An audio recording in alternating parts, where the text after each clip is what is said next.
모든 알트코인이 오르는 불장은 기대하면 안 됩니다. 오늘 말씀드린 유동성의 양은 현저히 줄어들었는데 코인은 많아졌어요. 그리고 21년에 맞았을지 몰라도 25년은 다를 수도 있다.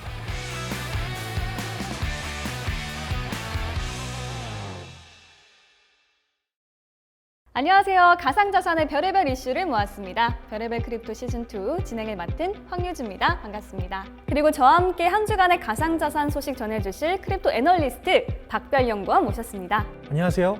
별의별 크립토의 박별입니다. 비트가 참 안정적으로 잘 가지고 있는데 알트가 좀 출렁이고 제 마음도 같이 출렁이고 있거든요. 알트파로서 마음이 참 아픕니다. 제가 유주님의 사진 하나 준비했습니다. 어떤 사진이죠? 비트코인을 경배하십시오.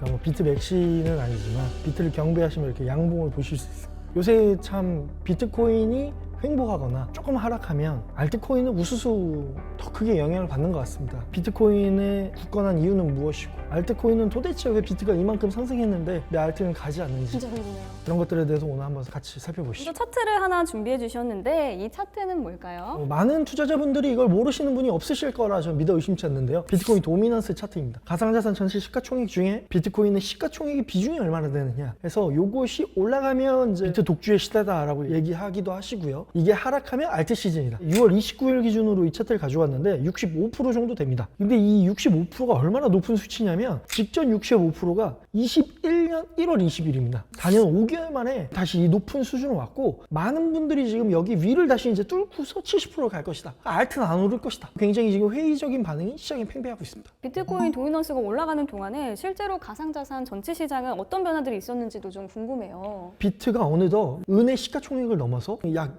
2조 달러 정도 이런 큰 자산이 되었는데 어떤 흐름을 거쳤는지 가볍게 살펴보겠습니다. 준비한 것은 2020년부터 가지고 왔는데요. 요새 이제 뜨거운 기업인 마이크로 스트래티지가 처음 비트코인을 매수한 게 2020년 8월인데 초창기에는 약 3천억 달러 정도 원화로 약 415조 원, 지금에 비하면 많이 적은데 근데 이게 이제 2021년 불장 5월 같은 경우에 2.3조 달러 그 다음에 10월이 이제 시가총액으로는 더 고점이었는데요 2.7조 달러 그래서 원화로 3,645조 원 정도가 됩니다. 그리고 이제 뭐 다 아시는 것처럼 2022년 테라와 루나를 겪으면서 이 시가총액이 세 토막 났다고 하죠. 8,000달러 정도로 급격히 하락을 하게 됩니다. 그리고 나서 이제 여러분들이 많이 아시는 것처럼 그레이스케일이 이제 SEC 승소를 하고 비트코인 현물 ETF가 승인이 나고 트럼프가 대선에 재선을 하고 하면서 시가총액은 3.4조 달러, 4,600조 원 정도로 아마 코스피 코스닥 합친 것보다 약 1.5배 정도 또 높은 수준으로 지금 굉장히 크게 성장을 했습니다. 이렇게 시장의 규모가 커지는 동안 비트는 또 얼마나 상승을 했나요? 그러니까 반감기 기준으로 한번 정리해서 말씀을 드려보면 비교가 굉장히 쉬운데요. 지난 사이클과 이번 사이클 반감기 시점부터의 비트코인의 행보를 비교를 해보면 약 430일 정도가 지났고요. 비트는 1.6배 정도 올랐습니다. 이번 사이클에는요. 근데 지난 사이클에는 430일 정도가 됐을 때는 4.1배 올랐습니다. 그래서 거의 한 3배가 차이가 나죠. 그만큼 비트 상승폭이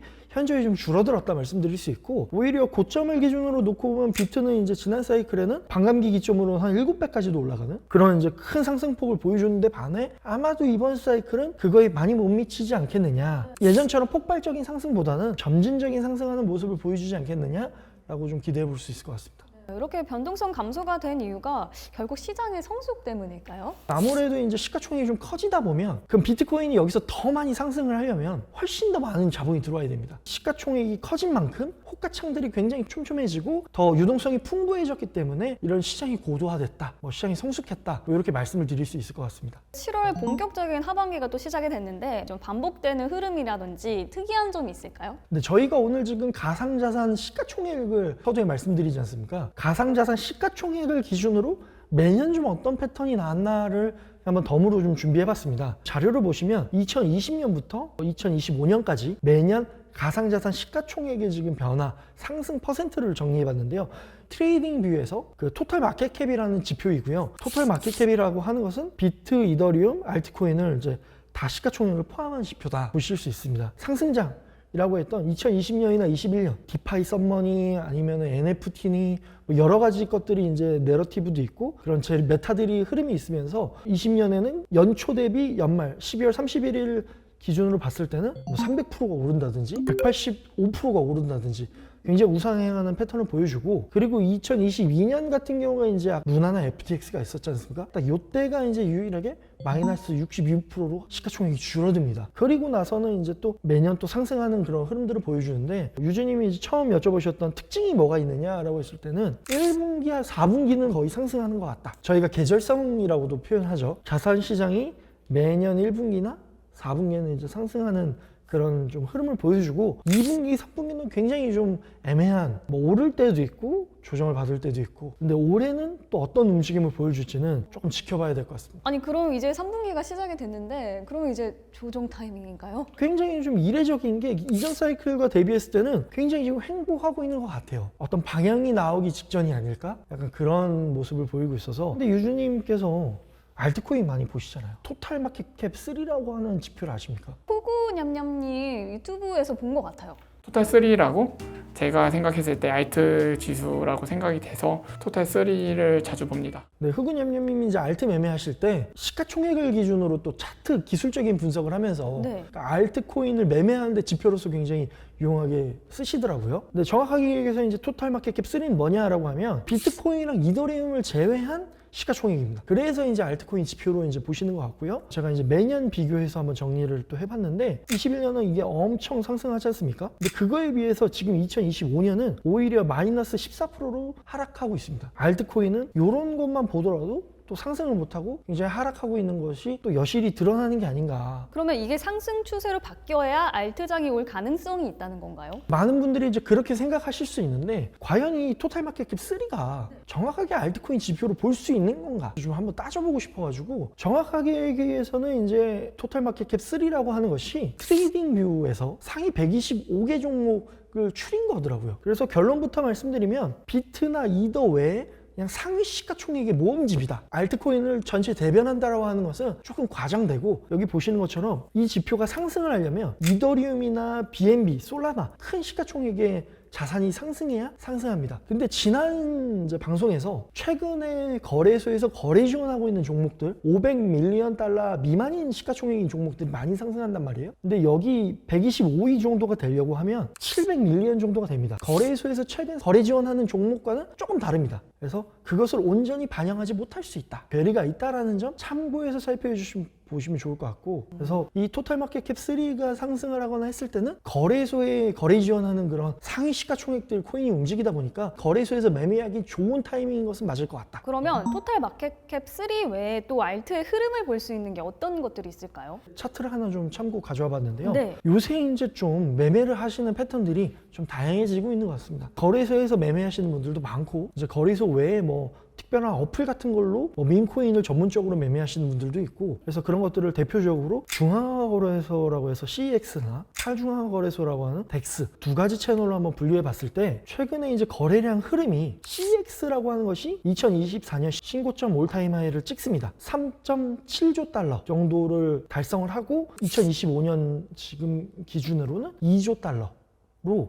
거의 44%가 감소를 했어요. 그러니까 거래량이 굉장히 좀 현저하게 줄어들었다. 근데 반면에 좀 아이러니한 거는 DX라고 하는 곳은 2025년 1월에 오히려 그 트럼프 밈코인을 냈을 때가 올타임 하이를 찍었고, 그리고 지금 5월 같은 경우에는 그 거래량 수준에서 84% 정도 수준으로 CEX와 대조되게 좀 많이 따라온 수준이다. 그래서 여기서 좀 드리고 싶은 말씀은, 지금 CEX 거래하는 것보다 DEX라고 하는 곳에서 좀 더 자금들이 많이 좀 머물고 있는 것이 아닌가? 조금 한번 눈여겨볼 필요가 있다. 거래소 매매하시는 분들 같은 경우에는 토탈 마켓캡이라는 거 하는 것이 좀 더 유의미한 지표일 수 있지만, 거래소 밖에서 혹시 매매를 조금 하시는 코인들 같은 경우에는 좀 그런 것들이 상이할 수 있다는 점 참고해 주시면 좋을 것 같습니다. 이렇게 DX로 많이 가는 이유가 또 궁금해요. 아무래도 이제 여기 같은 경우에는 시가총액이 좀 적은 코인들이 굉장히 많을 수 있고요. 그리고 변동성이 크기 때문에 좀 리스크를 많이 추구하시는 분들의 경우에는 이런 데서 거래를 하실 수 있으나, 언제든지 그 자산 가격이 반토막도 날 수 있기 때문에 뭐 거래소에서 하시는 것들이 조금 더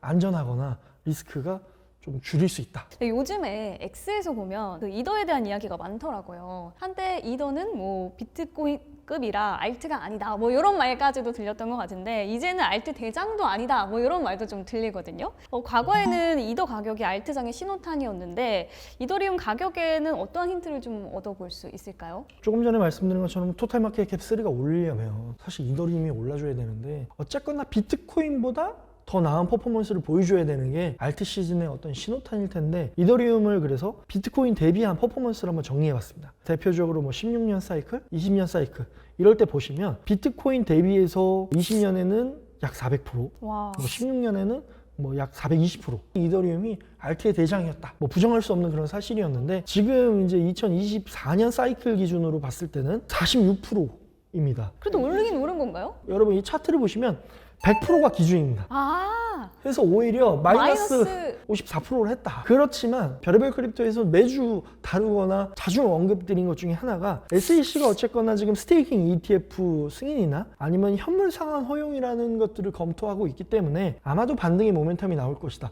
최신 뉴스를 제가 한번 찾아봤는데 네. 지금 많은 분들이 또 솔라나 많이 보실 거예요. 네. 솔라나가 지금 ETF 승인이 될 것이다 라는 것을 기다리시는데, 제 생각은 지금 솔라나 ETF가 바로 승인되기보단 ETF 승인 파이널 데드라인이 8월 8일 정도에 몰려 있습니다. 그 파이널 데드라인에 맞춰서 승인을 하고 나면 그 다음에 이더리움도 저절로 승인을 하게 될 것이고, 8월 정도 즈음부터는 이더리움 본격적으로 기대해 볼 수 있지 않을까. 그 보여주신 것처럼 2016년, 2020년 이때는 또 잘 가고 왜 지금은 좀 지지부진한 건지, 뭐 단순히 뭐 업계나 산업 탓만은 아닐 것 같아요. 뭐 어떤 환경적 요소가 영향을 주고 있는 걸까요? 시장이 무엇이 다를까를 4가지 원인으로 한번 정리해봤는데요. 크게 이제 2가지로 분류할 수 있습니다. 코인 내부적인 이유는 3가지가 될 것이고요. 외부적인, 매크로적인 경제와 관련된 것이 이제 1가지 이유가 됩니다. 유동성적인 측면에서 오늘 비교를 한번 해보고, 나머지 토큰 관련해서 토큰의 구조, 그다음에 투자하는 주체들, 뭐 가상자산의 생태계 이렇게 하나씩 찝어보겠습니다. 자, 첫째는 많은 분들이 사실 다 알고 계시지만 유동성 측면에서 2021년과 2025년은 시장에 풀리는 돈의 그런 규모가 다릅니다. 그러니까 모든 알트코인이 가기에는 결론적으로 2025년에는 아직 시장에 돈이 풀리지 않습니다. 여기 차트 보시면 많이 익숙하고 모르시는 분이 없을 텐데, 여기 회색이 미국 경기 침체 구간이라고 표시되어 있더라고요. 2020년 2월부터 4월 구간이고요. 이때 3월에 뭐가 있었죠? 코로나? 맞습니다. 네. 코로나로 인해서 유동성이 이렇게 급격하게 풀립니다. 달러로 6조 달러가 풀립니다. 그리고 이게 2020년 대비 21년에 풀린 유동성의 크기가 연간 대비 30% 가까이 상승합니다. 반면에 지금 2025년을 보면 전년 대비 유동성이 5% 증가했습니다. 지금 기울기 폭만 보더라도 시장에 돈이 지금 이렇게 풀리는데 가상자산이 오는 돈은 더 지극히 적을 거란 말이죠. 그러니까 이러한 게 굉장히 차이가 있고, 어쨌거나 2020년은 이제 제로금리, 지금 같은 경우에는 금리를 인하를 고려하고 있는 고금리 시대란 말이죠. 아마 이 금리 인하의 그런 경제 흐름의 변화를 매크로 이슈로 계속 살펴봐야 될 것 같습니다. 그래도 트럼프 대통령이 최근에 파월 의장 금리 인하를 계속 압박하고 있는데 이게 이루어지면 조금 나으려나요? 금리를 인하하게 되면 주식시장부터 좀 더 큰 영향을 받을 텐데, 두 번째 사실 이 2021년과 2025년의 차이점은 투자의 주체 조금 달라졌습니다. 여기 차트를 보시면 2020년대는 리테일들이 굉장히 많았고 크립토에 친화적인 가상자산 전문 투자자들이 좀 많았습니다. 그래서 거래소를 통해 투자를 하고 비트를 가지고 알트코인을 산다든지, 비트 상승하고 나서 뭐 이더리움이나 이런 것들로 순환매들이 이뤄지는 상위 시총의 알트코인들이 가는 이런 사이클을 우리는 잊지는 못하는데, 근데 지금은 최근을 우측을 보시면 비트코인 주황색만 상승합니다. 비트코인만 상승하고, 그리고 또 비트코인이 상승할 때 또 이더리움이 같이 상승합니다. 이러한 흐름이 바뀐 이유는 어쨌거나 주식 투자하시는 분들이 이제 가상자산을 ETF 같은 걸 통해서 투자한다. 투자의 주체가 좀 바뀌었다. 새로운 ETF들이 또 확산이 되거나 혹은 그러한 것들이 이제 증가해야지 어쨌거나 알트코인이 좀 많이 활성화되지 않겠느냐. 시장에 주도하는 그러한 주체가 많이 바뀐 것 같다. 그러면 대외적인 요인 말고 알트코인의 이 내재적인 요소 중에서 뭐 상승이나 하락 방향으로 압력을 주고 있는 어떤 요소는 또 있을까요? 오버행이라고 하는 것은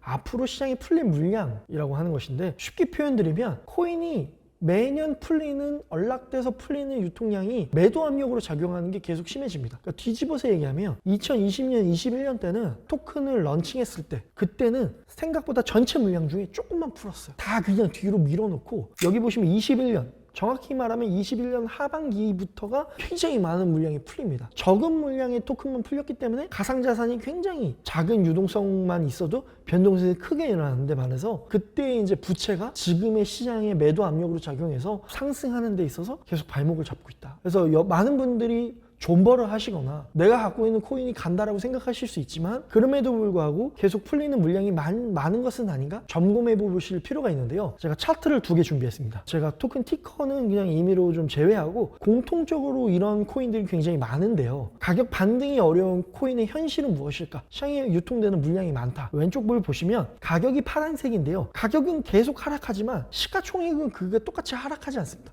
오히려 시가총액이 훨씬 더 크게 상승할 때가 있거든요. 그게 뭐냐면 가격이 하락해도 풀리는 물량이 계속 많아서 계속 다른 사람들이 시장에 매도할 수 있는 겁니다. 또 우측 차트를 보셔도 가격이 처음에는 가격이 상승하는 거 못지않게 시가총액은 그거만큼 좀 많이 못 따라왔지만 나중에 시가총액이 훨씬 더 커집니다. 그만큼 모통 물량이 굉장히 증가하기 때문에 가격이 반등해도 시가총액은 시원찮다. 아까 비트코인이랑 똑같은 겁니다. 이제는 이 코인을 상승시키려면 훨씬 더 많은 돈을 넣어야 이 코인이 상승할 수 있는 거죠. 그래서 존버를 하시더라도 이런 토크노믹스 빗썸에 거래 지원할 때마다 투자자분들을 위한 어떤 보고서들이 이제 올라오는데 거기에 이런 토크노믹스 같은 내용이 들어오는데 이런 것들 한번 살펴보시면 좋을 것 같습니다. 알트 코인들이 지금도 많이 또 상장을 하고 있다 보니까 분산이 좀 많이 되는 것 같기도 해서 뭐 예전 같은 알트 시장의 황금기가 다시는 오지 않을 거다 뭐 이런 우려도 좀 들리는 것 같아서 걱정이에요. 왜 2021년 대비 2022년엔 알트 불장이 오지 않는가?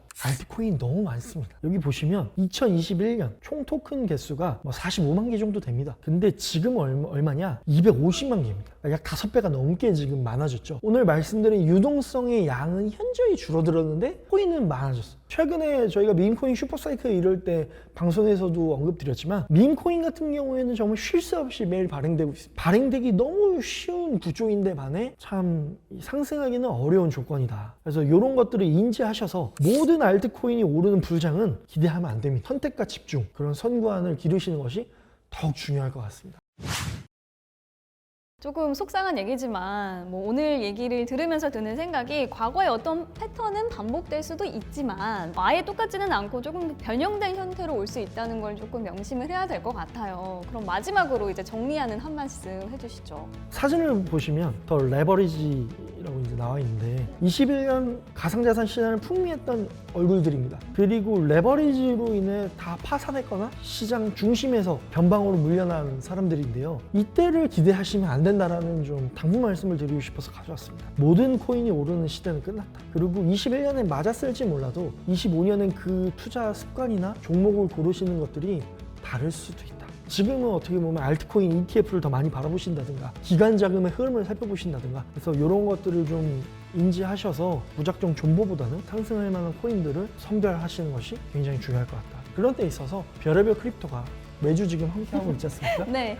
별의별 크립토와 함께 또 같이 잘 살아남아 보시면 어떨까 말씀드리고 봅니다. 저희가 매주 말씀드리지만 방송 중에 나오는 내용은 매수매도 추천이 아니라 여러분의 투자에 도움이 됐으면 하는 바람에서 준비한 자료니까요. 투자에 있어서는 신중을 기해 주시기 바랍니다. 상승 흐름이 보이는 종목 잘 분석하는 방법 매주 금요일 별의별 크립토와 함께 해주시면 되겠습니다. 다음 주에도 시의적절한 이슈와 데이터에 기반한 양질의 정보로 찾아오도록 하겠습니다. 좋아요, 댓글, 구독, 알림 설정까지 부탁드릴게요. 감사합니다.